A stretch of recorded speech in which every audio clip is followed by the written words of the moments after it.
Hey guys, my name is Ryan Dossey, and in today's video, I'm going to walk you through how to take your real estate investing company from kind of like a glorified job into an actual business. Let's dive right in.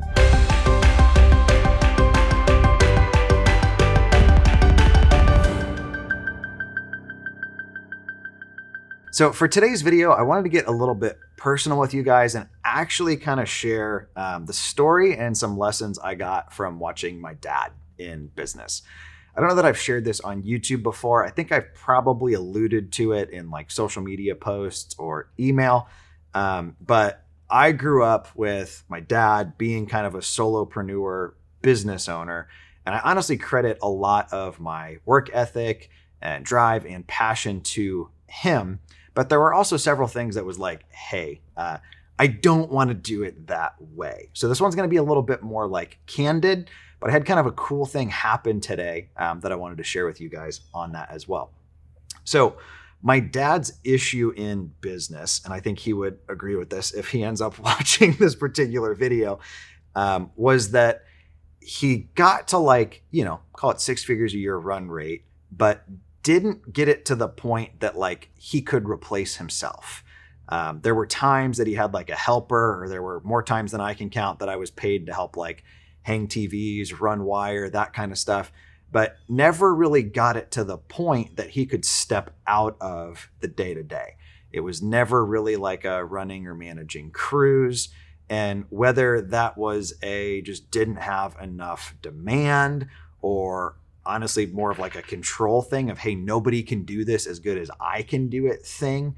The fact of the matter is, like, if your entire business hinges on the hours or the effort that you put in, it's really not a business. I mean, it kind of just is like a job. I forget who it was that said this, but if you look at like that job and what you pay yourself, would somebody else work for that amount of money? And for a lot of small business solopreneurs, the answer is no, because they do a lot of work. They put in a lot of time, a lot of effort. There's really not that much net when it's all said and done. Now, one thing I will say about my dad is he absolutely ran his kind of security home theater companies with excellence. Like, never took advantage of somebody, never installed a system that didn't work. And you could look at this guy's wiring and it was like works of art. That being said, it came at a cost, right? He did manual labor for, I won't even throw out the years, but decades. Ended up like tearing tendons in his biceps, back issues, all kinds of stuff just from crawling through attics, lifting heavy things. On top of that, he had a phenomenal work ethic, still does. I'm talking about him like he's dead, but he's not. Great work ethic, but was just gone all the time. It wasn't uncommon when I was a kid to get up in the morning and my dad was gone. He got up and left for work at like 5 a.m. and then he'd get home at like 10. We'd see him for 20 minutes, back in bed, repeat. There were days that it was like we didn't see him for a couple days at a time. And I don't share this video like to fault him or to discredit that at all. Like, I will say we grew up very middle class, but like I never went hungry. I always had clothes on my back, right? We got to do like annual trips and stuff as a family. Really had like a solid middle class childhood that he absolutely busted his ass to provide for us. That being said, getting into business, I was like, okay, I don't want to do this how my dad did it. Like, I want to be around more for my family, and I don't want everything to hinge on me, because what if I get sick? I distinctively remember an instance where my dad was in the hospital for a few days and like no money's coming in, no work's getting done because, well, he's not there to do it, right? So what takes you from kind of this solopreneur, it's just you, everything hinges on you, to this starts to look, feel, and function like an actual business? And that is replacing yourself. The thing that actually kind of like spurned today's video was my niche lists. So one of the things we teach inside of CCF, which is my mastermind group, is how to get like really good data directly from county. Things like divorce, probate, pre-foreclosure, evictions, mechanics, liens. I even do like people that were convicted of felonies that have equity. If it's a rental, well, they're going to be in jail, so they're not going to be paying rent. If they're a homeowner, like, I think their trial is going to be expensive. down to like that level of data. Historically, this has always been something that I've had to take, run it through Deal Machine to figure out if they have equity or not, send it over to Ballpoint to get the mail out, has always kind of been on me. If I'm being blunt, I'm lazy, as are most real estate investors that I've ran into. So often it would pile up 1 week, 2 weeks, 3 weeks, 6 weeks before I'd be like, okay, I need to get these out. Now we know with this kind of data, like speed to lead is super important, but I'm lazy. So last week I shot a step-by-step tutorial for my assistant on how to do this for me. My assistant is a woman named Jen. Absolutely fantastic. Like, not sure how my life would function without her. I'd miss important things all the time. Really helps me show up how I want to show up with friends, family, and in my companies. And this was one of those things that I was like, hey, I've been holding on to this of like, only I can do this, but it's really not that hard. It's just kind of complex. So we use a tool called Loom, LOOM.com. That's a screen recording software. And I filmed a step-by-step, click here, tutorial for her on how to take that raw data from county, process it, format it, and then go order Ballpoint mail for me. Now, what's the result of that?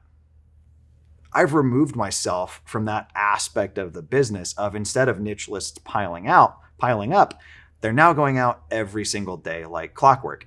And that really is kind of like the process of replacing yourself in your business. If you're starting out and you're wholesaling and you're taking all your inbound calls, you're working all your leads, you're running all of your appointments, one of your first hires might be call porter to handle those inbound calls for you. After that, one of the next hires we see, we call like an ISA or an SDR, is somebody that literally goes through your Resimpli account, calls those leads, and gets them over to an appointment where you just show up and close. You then might get to the point that you're like, hey, I don't really like running, 5 appointments a day anymore. I'm going to hire somebody for acquisitions or multiple people for acquisitions. That's kind of how these businesses scale. You start to like just replace yourself from the various sections of them. Now, I'm not one to like flex. I don't really throw out like, I'm a millionaire. I think that's gross. Like I don't need these labels to justify where I'm at. The fact of the matter is I've got 50 plus employees. We have months that our businesses pull in 7 figures. So I'm not like talking out of my rear here as somebody who's wholesaled 3 houses in his life and is shooting a video for you. This is something we've done consistently. At this point, I effectively work like 4 days a week. My employees are off camera in this video, but like they can attest to the fact that I'm not in here 6 a.m. to 6 p.m. Like I tend to stroll in at like 8, 9, 10 after I've gone to the gym. And when I get the things that I need to get done for the day, I go home. There's days that I'm here till 4, but there's days that it's like 1. And I'm like, I'm going to go grab a cigar and I'm going to drive whatever one of my cars I want to drive down there. But that's kind of the goal, right? I got into this business. Tim Ferriss was a very big inspiration for me just in entrepreneurship of kind of like the 4-hour work week thing. Now, I haven't done as much travel as I'd like. I would love to paraglide like up in the Alps and some of that kind of stuff.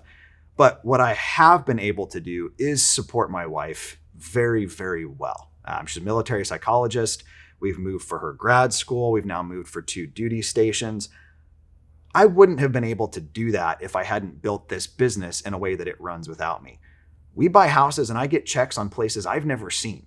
We've flipped houses and managed 6-figure rehabs on places that like, I don't even really know where it is because I've never been there. I've never inspected it. I've never seen it. Are there challenges and stuff that come up with that? Yes, absolutely. But you've got to start replacing yourself.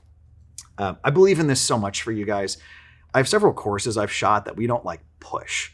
I've got one on hiring a virtual executive assistant. This isn't nearly as good as like Jen in my office is going to be, but this was how I started out. And that was hiring an overseas VA to do things like pulling lists, contacting for sales and seeing, or contacting for rents, and seeing if they'd consider selling. I'm going to give you guys that training if it's something you want.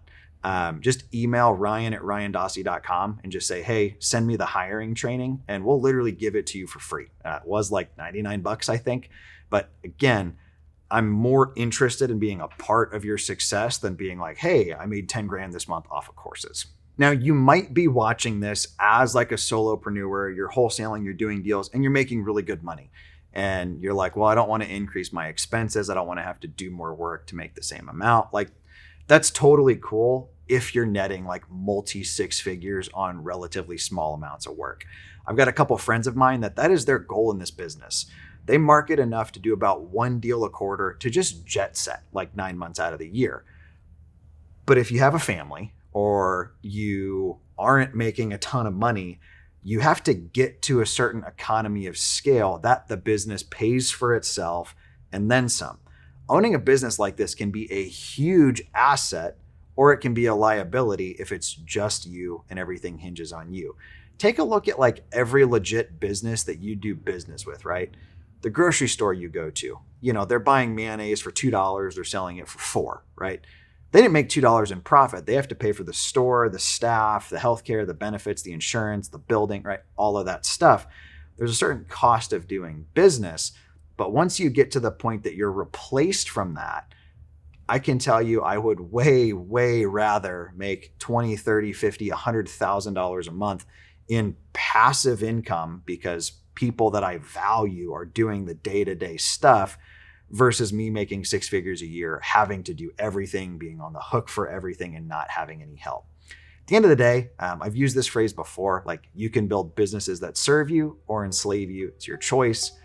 I would argue if your entire company hinges on you doing everything, you've got a cool job. Might be a well-paying one, but it's not a business. Thank you guys for taking the time to watch today's video. Hopefully you find this kind of content helpful, and hopefully you find that free course helpful if it's something that you ask us for. Again, my name is Ryan Dossey. If you found this helpful, all I'm gonna ask is that you like the video. We'll talk to you next time.